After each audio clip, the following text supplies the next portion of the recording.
ನಮಸ್ಕಾರ ವೀಕ್ಷಕರೇ, ಮತ್ತೊಂದು ಹೊಸ ಮಾಹಿತಿಯೊಂದಿಗೆ ತಮಗೆಲ್ಲರಿಗೂ ಯೂಟ್ಯೂಬ್ ಚಾನೆಲ್ಗೆ ಸ್ವಾಗತ.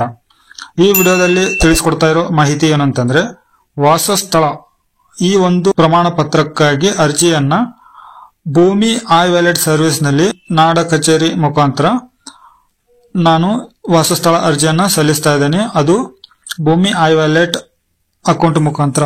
ಈ ನೋಡಿ, ನ್ಯೂ ರಿಕ್ವೆಸ್ಟ್ ಮೇಲೆ ಕ್ಲಿಕ್ ಮಾಡಿ ಯಾವ್ದಾದ್ರು ಒಂದನ್ನ ಸೆಲೆಕ್ಟ್ ಮಾಡ್ಕೊಳ್ಳಿ. ಇದು ರೀಡೈರೆಕ್ಟ್ ಆಗಿಬಿಟ್ಟು ಹೊಸ ವೆಬ್ಸೈಟಿಗೆ ಲಾಗಿನ್ ಆಗುತ್ತೆ. ಈ ತರ ಒಂದು ಹೊಸ ವೆಬ್ಸೈಟಿಗೆ ಬಂದ ನಂತರ ಹೊಸ ವಿನಂತಿ ಮೇಲೆ ಕ್ಲಿಕ್ ಮಾಡ್ಕೊಳ್ಳಿ. ಇಲ್ಲಿ ಕೊನೆಯದಾಗಿ ಇಲ್ಲಿ ನೋಡಿ ವಾಸಸ್ಥಳ ಪ್ರಮಾಣ ಪತ್ರ ಅಂತ ಇದೆ, ಅದ್ರ ಮುಂದ್ಗಡೆ ವಾಸಸ್ಥಳ ಪ್ರಮಾಣ ಪತ್ರ ಅಂತ ಇದೆ. ಇದನ್ನ ಸೆಲೆಕ್ಟ್ ಮಾಡ್ಕೊಳ್ಳಿ.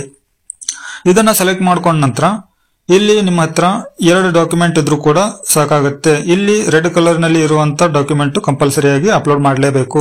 ಪಡಿತರ ಚೀಟಿ ಮತ್ತೆ ಆಧಾರ್ ಕಾರ್ಡ್ 2 ಡಾಕ್ಯುಮೆಂಟ್ ಇಟ್ಕೊಳ್ಳಿ. 200 KB ಗಿಂತ ಜಾಸ್ತಿ ಇರಬಾರ್ದು. ಆ ಫೈಲು PDF ಫೈಲ್ ಅಲ್ಲಿ ಇರಬೇಕು. ನಂತರ ಫೋಟೋ ಸಿಗ್ನೇಚರ್ 50 KB ಗಿಂತ ಜಾಸ್ತಿ ಇರಬಾರ್ದು. ಮುಂದುವರಿಸಿ ಮೇಲೆ ಕ್ಲಿಕ್ ಮಾಡಿ. ಇಲ್ಲಿ ನಿಮ್ಮ ಆಧಾರ್ ಕಾರ್ಡ್ ಆದ್ರೂ ಇರ್ಲಿ ಅಥವಾ ರೇಷನ್ ಕಾರ್ಡ್ ಆದ್ರೂ ಇರ್ಲಿ. ಇವಾಗ ನಾನು ಆಧಾರ್ ಕಾರ್ಡ್ ಮೇಲೆ ಈ ಒಂದು ವಾಸಸ್ಥಳ ಪ್ರಮಾಣ ಪತ್ರವನ್ನ ಅರ್ಜಿ ಸಲ್ಲಿಸ್ತಾ ಇದ್ದೇನೆ. ಹಾಗಾಗಿ ಇಲ್ಲಿ ಹೆಸರು ಹಾಕಿಬಿಟ್ಟು ಆಧಾರ್ ಕಾರ್ಡ್ ನಂಬರ್ ಅನ್ನ ಹಾಕಿ ಇಲ್ಲಿ ಕನ್ಸೆಂಟ್ ಮೇಲೆ ಕ್ಲಿಕ್ ಮಾಡಿ ಸಬ್ಮಿಟ್ ಮೇಲೆ ಕ್ಲಿಕ್ ಮಾಡಿ. ಇಲ್ಲಿ ನೋಡಿ ನೆಕ್ಸ್ಟ್ ಪೇಜ್ ಓಪನ್ ಆಗಿದೆ. ಇಲ್ಲಿ ಗ್ರಾಮೀಣ ಪ್ರದೇಶದವರ ನಗರ ಪ್ರದೇಶದವರ ಅಂತೇಳಿ ಅನ್ನೋದನ್ನ ನೀವು ಕರೆಕ್ಟ್ ಆಗಿ ಫಿಲ್ಅಪ್ ಮಾಡ್ಕೊಳ್ಳಿ. ಇಲ್ಲಿ ನೋಡಿ ಗ್ರಾಮೀಣ ಪ್ರದೇಶದವರ ಅಂತೇಳಿ ಸೆಲೆಕ್ಟ್ ಮಾಡ್ಕೊಂಡಿದ್ದೀನಿ. ಡಿಸ್ಟಿಕ್, ತಾಲೂಕು, ನಂತರ ಹೋಬಳಿ, ನಂತರ ಗ್ರಾಮ, ಇದನ್ನ ಕರೆಕ್ಟ್ ಆಗಿ ಸೆಲೆಕ್ಟ್ ಮಾಡ್ಕೊಳ್ಳಿ. ಮದುವೆ ಆದವರಿದ್ರೆ ಶ್ರೀ ಅಥವಾ ಶ್ರೀಮತಿ ಅಂತ ತಗೊಳ್ಳಿ. ಮದುವೆ ಆಗದವರು ಇದ್ರೆ ಕುಮಾರ ಇಲ್ಲ ಕುಮಾರಿ ಅಂತ ಹೇಳಿ ತಗೊಳ್ಳಿ. ಸೊ ಇಲ್ಲಿ ಬಿನ್ ಅಂತಂದ್ರೆ ತಂದೆ, ಕೋಮ್ ಅಂತಂದ್ರೆ ಗಂಡ, 2 ಮೀನಿಂಗ್ ಇದೆ ಇಲ್ಲಿ. ಸೊ ಬಹಳ ಜನರು ಕನ್ಫ್ಯೂಷನ್ ಇರ್ತಾರೆ. ಇಲ್ಲಿ ತಂದೆ ತಾಯಿ ಹೆಸರನ್ನ ಹಾಕಿ, ನಂತರ ನಿಮ್ಮ ಗ್ರಾಮ ಹಾಕಿ, ನಿಮ್ಮ ತಾಲೂಕನ್ನ ಹಾಕಿ, ಅದರ ನಂತರ ನಿಮ್ಮ ಡಿಸ್ಟಿಕ್ ಹೆಸರನ್ನ ಇಲ್ಲಿ ಹಾಕಿ, ಪಿನ್ ಕೋಡ್ ಹಾಕಿ,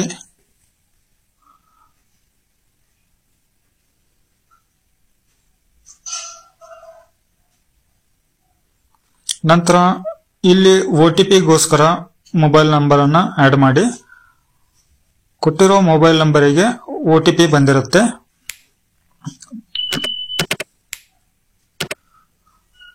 ಬಂದಿರೋ OTP ಯನ್ನ ಎಂಟ್ರಿ ಮಾಡಿಬಿಟ್ಟು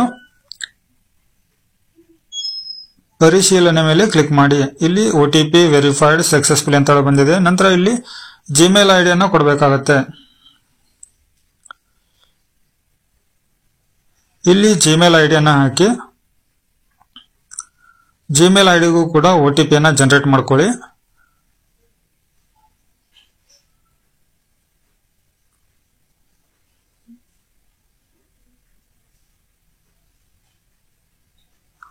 ಬಂದಿರೋ OTP ಯನ್ನ ಮೇಲ್ನಿಂದ ಇಲ್ಲಿ ಅದನ್ನ ನೋಡ್ಬಿಟ್ಟು ಎಂಟ್ರಿ ಮಾಡಿ. ಇಲ್ಲಿ ಕೂಡ ಪರಿಶೀಲನೆ ಮಾಡಿ. ಇದರ ನಂತರ ನಿಮ್ಮ ಡಾಕ್ಯುಮೆಂಟ್ ಅನ್ನ ಡಿಜಿ ಲಾಕರ್ಗೆ ಸೇವ್ ಮಾಡಲಿಕ್ಕೆ ಬಯಸ್ತೀರಾ ಅಂತ ಹೇಳಿ ಕೇಳ್ತಾ ಇದೆ. ಎಸ್ ಅಂತ ಕೊಡಿ. ಅದರ ನಂತರ ಮುಂದುವರಿಸಿ ಮೇಲೆ ಕ್ಲಿಕ್ ಮಾಡಿ. ಇದರ ನಂತರ ನೀವು ಆಧಾರ್ ಕಾರ್ಡ್ ನಲ್ಲಿ ಮತ್ತೆ ರೇಷನ್ ಕಾರ್ಡ್ ನಲ್ಲಿ ಆ ಒಂದು ಅಡ್ರೆಸ್ ನಲ್ಲಿ ಎಷ್ಟು ವರ್ಷದಿಂದ ಎಷ್ಟು ತಿಂಗಳಿಂದ ಇದ್ದಾರೆ ಅಂತ ಹೇಳಿ ಕೇಳ್ತಾ ಇದೆ. ಅದನ್ನ ಕೂಡ ನೀವು 10 ವರ್ಷ 20 ವರ್ಷ ಎಷ್ಟಿದಾರೋ ಅದನ್ನ ಇಲ್ಲಿ ಎಂಟ್ರಿ ಮಾಡಿ ನಂಬರ್ ನಲ್ಲಿ ಹಾಕಬೇಕಾಗತ್ತೆ. ಇದರ ನಂತರ ಮುಂದುವರಿಸಿ. ಇಲ್ಲಿ ನಿಮ್ಮ ರೇಷನ್ ಕಾರ್ಡ್ PDF ಫಾರ್ಮೆಟ್ ಅಲ್ಲಿ ರೆಡಿ ಇಟ್ಕೊಂಡಿರ್ಬೇಕಾಗತ್ತೆ. 200 KB ಗಿಂತ ಕಡಿಮೆ. ಗುರುತಿನ ಚೀಟಿಗಾಗಿ ಆಧಾರ್ ಕಾರ್ಡ್ ಅನ್ನ ಅಪ್ಲೋಡ್ ಮಾಡ್ತಾ ಇದ್ದೇನೆ. ವಿಳಾಸ ಪುರಾವೆಗಾಗಿ ಕೂಡ ಆಧಾರ್ ಕಾರ್ಡ್ ಅನ್ನು ಅಪ್ಲೋಡ್ ಮಾಡಿದ್ದೇನೆ. ಸಕ್ಸಸ್ಫುಲಿ ಅಂತ ಹೇಳಿ ಬರಲೇಬೇಕು ಫೈಲ್ ಅಪ್ಲೋಡೆಡ್ ಅಲ್ಲಿ. ಇಲ್ಲಿ ನಿಮ್ಮ RD ನಂಬರ್ ಜನರೇಟ್ ಆಗಿದೆ. ಇದರ ನಂತರ RD ನಂಬರ್ ಅನ್ನ ನೋಟ್ ಮಾಡಿ ಓಕೆ ಮೇಲೆ ಕ್ಲಿಕ್ ಮಾಡಿ. ಈ ಸೈನ್ ಮೇಲೆ ಕ್ಲಿಕ್ ಮಾಡ್ಕೊಳ್ಳಿ. ಆನ್ಲೈನ್ ಮುಖಾಂತರ ನೀವು ಪೇಮೆಂಟ್ ಮಾಡ್ಲಿಕ್ಕಾಗಿ. ಇಲ್ಲಿ ನೋಡಿ ಕನ್ಸೆಂಟ್ ಅನ್ನ ಕ್ಲಿಕ್ ಮಾಡಿ ನಿಮ್ಮ ಆಧಾರ್ ಕಾರ್ಡ್ ನಂಬರ್ ಅನ್ನ ಹಾಕಿ OTP ಯನ್ನ ಜನರೇಟ್ ಮಾಡ್ಕೊಳ್ಳಿ. ಬಂದಿರೋ OTP ಯನ್ನ ಹಾಕಿಬಿಟ್ಟು ನೀವು ನೆಕ್ಸ್ಟ್ ಪ್ರೊಸೀಜರ್ ಬಹಳ ಇಲ್ಲ, ಜಸ್ಟ್ ನೀವು ಪೇಮೆಂಟ್ ಅನ್ನ ಮಾಡೋದಷ್ಟೇ ಇರುತ್ತೆ. ಬಹಳ ಸಿಂಪಲ್ ಪ್ರೊಸೆಸ್ ಇದೆ ಇದು. ನೋಡಿ ಇಲ್ಲಿ ಪೇಮೆಂಟ್ ಸಕ್ಸಸ್ಫುಲಿ ಆದ ನಂತರ ಇಲ್ಲಿ ಮುಂದುವರಿಸಿ ಮೇಲೆ ಕ್ಲಿಕ್ ಮಾಡ್ಕೊಳ್ಳಿ. ಇಲ್ಲಿ ನೀವು ಅಪ್ಲಿಕೇಶನ್ ತುಂಬಿದ್ರೆ ಅದನ್ನ ಡೌನ್ಲೋಡ್ ಮಾಡ್ಕೊಳ್ಳಿ. ನಂತರ ರಿಸಿಪ್ಟ್ ಕೂಡ ಇಲ್ಲಿ ನೀವು ಡೌನ್ಲೋಡ್ ಮಾಡಿ ಇಟ್ಕೋಬಹುದು. ಇದರಲ್ಲಿ ನಿಮ್ಮ RD ನಂಬರ್ ಕೂಡ ಇರುತ್ತೆ. ಆ ಒಂದು ಕೆಲಸದ ದಿನಗಳು ಕಂಪ್ಲೀಟ್ ಆದ ನಂತರ ಈ ಒಂದು ನಿಮ್ಮ ಪ್ರವಾಸಿ ಸರ್ಟಿಫಿಕೇಟ್ ಸಿಗುತ್ತೆ. ಇಲ್ಲಿ ನೋಡಿ ಡೌನ್ಲೋಡ್ ಮಾಡಿದ ನಂತರ ಇಲ್ಲಿ ನೀವು ಅಪ್ಲಿಕೇಶನ್ ತುಂಬಿರೋ ಡೀಟೇಲ್ಸ್ ಎಲ್ಲ ಕೂಡ ಇಲ್ಲಿ ಓಪನ್ ಆಗುತ್ತೆ. ಈ ಒಂದು PDF ನಲ್ಲಿ ಇಲ್ಲಿ ನೋಡಿ ನಿಮ್ಮ ಡೀಟೇಲ್ಸ್ ಎಲ್ಲ ಇದರಲ್ಲಿ ಇರುತ್ತೆ. ಈ ಒಂದು ಅಪ್ಲಿಕೇಶನ್ ಅನ್ನು ಕೂಡ ನೀವು ನಿಮ್ಮ ವಾಸಸ್ಥಳ ಜಲ್ದಿ ಬೇಕಂದ್ರೆ ಹತ್ತಿರದ ನಾಡ ಕಚೇರಿ ಆಫೀಸ್ ಹೋಗ್ಬಿಟ್ಟು ಕೊಡಬಹುದು, ತಹಶೀಲ್ದಾರ್ ಆಫೀಸ್ ನಲ್ಲಿ.